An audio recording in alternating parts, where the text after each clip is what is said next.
یعنی اگر مشوروں میں ٹکراؤ ہو جائے، ٹکراؤ اس کو نہیں کہیں گے ایک طرف تو کم شرطیں رکھنے والے دوسری طرف پوری شرطیں رکھنے والے، نہیں، پھر پوری شرطیں والے مقدم، پھر ٹکراؤ نہیں ہوگا۔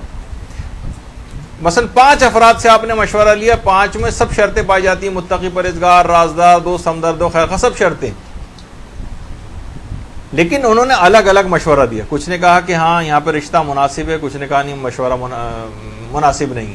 اب پھر آپ درمیانی کیفیت میں آ گئیں، یعنی جب مشوروں میں ٹکراؤ ہو جائے تو پھر استخارے کا مرحلہ شروع ہوتا ہے۔ اچھا، اب استخارہ کیا ہے؟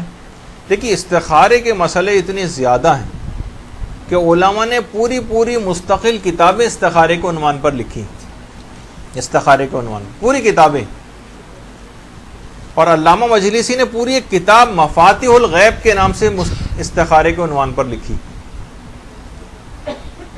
پوری کتابوں کے چیپٹرز استخارے کے موضوع پر۔ اور ایک بات اور بتا دی جائے کہ دیکھیے، استخارے کے وزن پر عربی میں جتنے بھی الفاظ بنائے جاتے ہیں ان سب میں طلب کا ایک مفہوم ہوتا ہے، جس میں بھی الف، سین اور تے شروع میں آ جائے۔ استخارہ خدا سے خیر چاہنا، استشارہ مشورہ چاہنا، طلب کا ایک مفہوم ہے، الف، سین اور تے جس کے بھی شروع میں آ جائے۔ اچھا، کچھ ہمارے پرانے علماء ایسے گزرے ہیں، پرانے علماء ایسے گزرے ہیں جو استخارے تسبیح کو اور قرآن کو، تسبیح اور قرآن کو استخارے میں استعمال کرنا حرام قرار دیتے تھے۔ دیکھیے، بڑی اہم بات آپ کو بتا رہا ہوں، یعنی ایسا نہ ہو کہ آپ سوچیں کہ بھائی یہ تو کوئی بہت بڑا عقائد کا مسئلہ ہے، اور ابھی آگے چل کر آئے گا، امام خمینی سے بہت سارے سوالات بھی اس سلسلے میں کیے گئے ہیں کہ آپ یہ بتائیے کہ کیا یہ کسی کا اگر اعتقاد نہ ہو استخارے پر تو اس کا کیا حکم ہے؟ اب میں آگے چل کر ان کا فتویٰ پیش کروں گا۔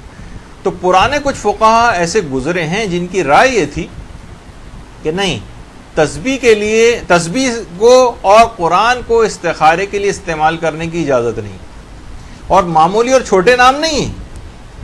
شیخ مفید کوئی چھوٹے عالم دین ہے؟ سید مرتضیٰ ابن ادریس ہلی محقق طوسی، یہ کہتے تھے کہ جائز نہیں ہے استخارے کے لیے قرآن کو اور تسبیح کو استعمال کرنا۔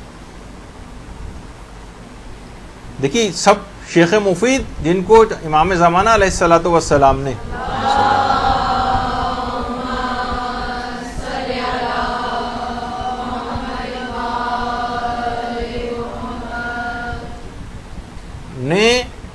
غیبت میں 3 خط لکھے ہیں، اور سب میں ان کو ایھا الاخ الکریم کہہ کے مخاطب کیا۔ سید مرتضیٰ جن کو مولا کائنات نے علم الہدا کا خطاب دیا تھا، ان کا یہ نظریہ ہے۔ ابن ادریس ہلی وہ کہ شیعت میں شیخ طوسی کے بعد اجتہاد مردہ ہو گیا تھا، ان کو زندہ کیا ابن ادریس ہلی نے۔ محقق طوسی خود کتنے بڑے محقق کے نام سے مشہور ہوئے، یعنی ان سے بڑا کوئی کہا جاتا ہے کہ محقق کوئی، یعنی جس کو ریسرچ کرنے والا جو ہے، ان جیسا کوئی نہیں گزرا۔ تو عام عالم نہیں تھے یہ لوگ، لیکن وہ پھر بھی کہتے تھے، اور خاص وجوہات تھیں جو بھی آگے چل کر گفتگو میں ذکر بھی ہوں گی۔ تو سب سے پہلے تو ایک مسئلہ دماغ میں یہ رہے کہ یہ اتنا مسلم الثبوت ایسا مسئلہ نہیں ہے، نہ کوئی عقائد والا معاملہ ہے کہ جس کی کوئی مخالفت نہیں ہو سکتی، یا کوئی فتویٰ ایسا کبھی آپ کے سامنے آ جائے تو آپ کہیں گے یہ تو بہت قیامت ڈھا دی ہے انہوں نے اس قسم کا فتویٰ دے کے۔ نہیں، یہ پہلے بھی اس قسم کا مسئلہ رہا ہے۔ پھر ایک مسئلہ ہے استخارے میں وکالت کا، کہ استخارے کے اندر وکالت استخارے میں آج کل کے تو خیر سارے جو مراجع ہیں ہمارے، وہ کہتے ہیں کہ رجا کی نیت سے ہم کسی کو بھی وکیل بنا سکتے ہیں، کسی بھی عالم کو کہ بھئی ہمارے طرف سے استخارہ دیکھ دیجیے۔ لوگ خود سے استخارہ کرنا نہیں جانتے، عالموں کے پاس آتے ہیں۔ اکثر علماء کہتے تھے کہ نہیں، پرانے علماء وہ کہتے تھے استخارے میں وکالت بھی جائز نہیں، اگر کسی کو استخارہ کرنا ہے تو اس کا مسئلہ خود کرے استخارہ، دوسرا کیسے اس کی طرف سے استخارہ کرے گا؟ وہ کہتے، موجودہ مراجع کہتے نہیں، ایسا مسئلہ نہیں ہے۔ بہرحال رجا کی نیت سے جائز ہے، اتنا ثابت شدہ مسئلہ تو نہیں ہے، لیکن پھر بھی چل جائے گا معاملہ۔ یا تو خود دیکھیں یا کسی اور سے بھی دکھوا سکتے ہیں، موجودہ مجتہدین یہ کہتے ہیں۔ البتہ علامہ مجلسی نے ایسے علماء کی پوری فہرست لکھی ہے جو کہتے تھے کہ استخارے میں وکالت نہیں ہوتی. اور خود علامہ مجلسی یہ فرماتے ہیں کہ علامہ مجلسی کے پاس کتنا ذخیرہ تھا حدیث کا. فرماتے ہیں کہ میں نے ذخیرہ احادیث میں سے ایک حدیث بھی ایسی نہیں دیکھی کہ لوگ امام کے پاس آئے ہوں قرآن لے کر یا تسبیح لے کر کے مولا ذرا ہماری طرف سے استخارہ دیکھ دیجیے، ایک حدیث بھی نہیں. تو بہرحال یہ نہیں ہے کہ اگر حدیث نہیں ہے تو ہم حرام قرار دے رہے ہیں اس کو، نہیں، یہ بات نہیں. رجا کی نیت سے جائز ہے، چل جائے گا، دوسری طرح بھی کروا لیں.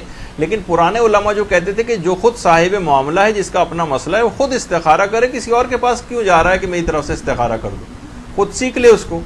برحمتك يا أرحم الراحمين وصلى الله على محمد وآله